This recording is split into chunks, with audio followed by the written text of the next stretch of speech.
Liberation tigers of Tamil इलमने राजीव गांधी यांची जशी हत्या केली तशीच हत्या अजित पवारांची झाली आहे का असा सवाल आमदार अमोल मिटकरी यांनी विचारलाय। कॅप्टन सुमित कपूर हा सुसाइड बॉम्बर होता का असाही मिटकरींचा सवाल आहे। सुमित कपूर जिवंत असल्याचा दावा त्यांची पत्नी करत असेल तर त्यामधील सत्य तपासावं अशी मागणी देखील मिटकरींनी केली आहे। अजित पवारांच्या विमान अपघाताबद्दल मोठं गूढ असताना महाराष्ट्र इतका शांत कसा काय असाही त्यांचा सवाल आहे।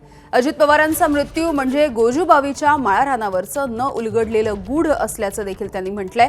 ब्लॅक बॉक्सचा डाटा आणखी काही दिवस देऊ नका, मात्र सीसीटीव्ही फुटेज तुम्ही का देत नाही असाही त्यांचा सवाल आहे।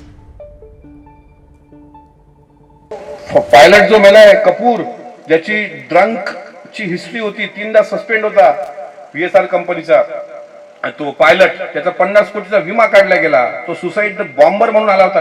राजीव गांधीच्या वेळेस लिट्टीची सुसाइड बॉम्बर म्हणून आली नव्हती का? ते एका सभेला चालले होते, त्यांना सांगितलं जवळच्या लोकांनी की राजीवजी जाऊ नका, आता खूप वेळ झाला। ते म्हणले नाही, लोक वाट पाहत असतील, आपण गेलो पाहिजे।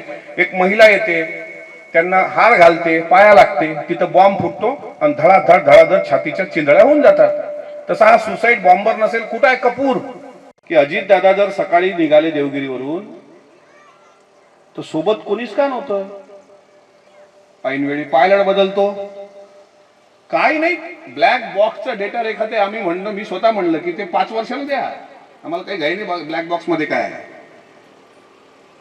पण तो साहिल मदन आणि यश नावाचा पायलट हा 28 जानेवारीच्या सकाळी घरून निघाल्यानंतर पुण्या ट्रॅफिक मध्ये किती वाजता अडला त्याचं सीसीटीव्ही फुटेज तर द्या। एबीपी माझा, उघडा डोळे बघा नीट।